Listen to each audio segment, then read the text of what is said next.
Stara glasovita slastičarna čestitoga majstora Rasima Muniševića više ne postoji. Nema više Alhambre. U taj dućan uselila se kasapnica. Nema više ni one slike na bijelom čistom zidu. Sada se u tom dućanu prodaju plećke, butovi, vratovi, repovi, glave, crijeva, trbusi, džigerice, pluća, rebra, goveđa, teleća, svinjska, bravlja i janjeća. Prodaju se i goveđe, šuplje, kosti.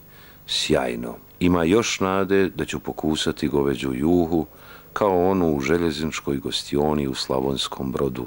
Primite izraze moga poštovanja i pozdravite svoje. Javit ću se opet. Ćao. Mi smo ostali ko ni na nebu ni na zemlji. Danas ne može biti gore nego je.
Dobra večer.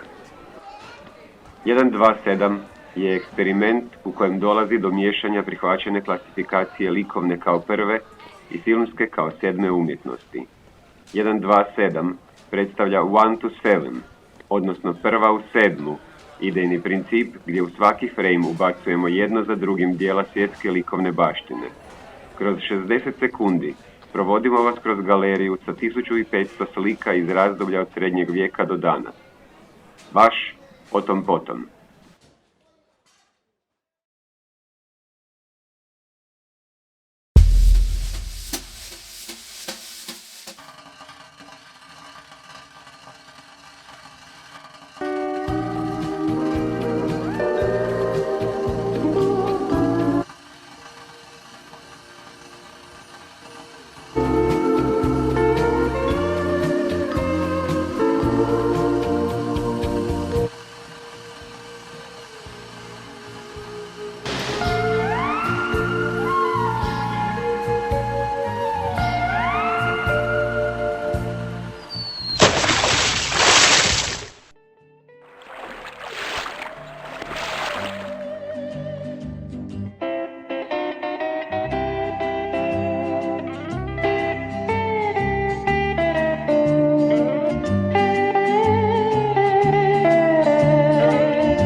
Ich habe die ganze Zeit gesagt, die Fenster werden zu bringen und in der Küche ist auch noch etwas zu machen. Aber du musst natürlich in den Garten hinausgehen und das zu tun, was dir eine Freude macht. Das ist doch zu blöd. Mit seinen blöden Karotten kannst du nicht etwas anderes tun. Du musst immer das machen, was dir Freude macht. In der Küche wäre noch das Fenster zu parieren. Und im Zimmer musst du doch diese Bohlen endlich. Nein, du musst natürlich in den Garten gehen und musst Karotten pflanzen. Als hätten wir nicht sonst etwas zu tun. Das ist doch zu dumm.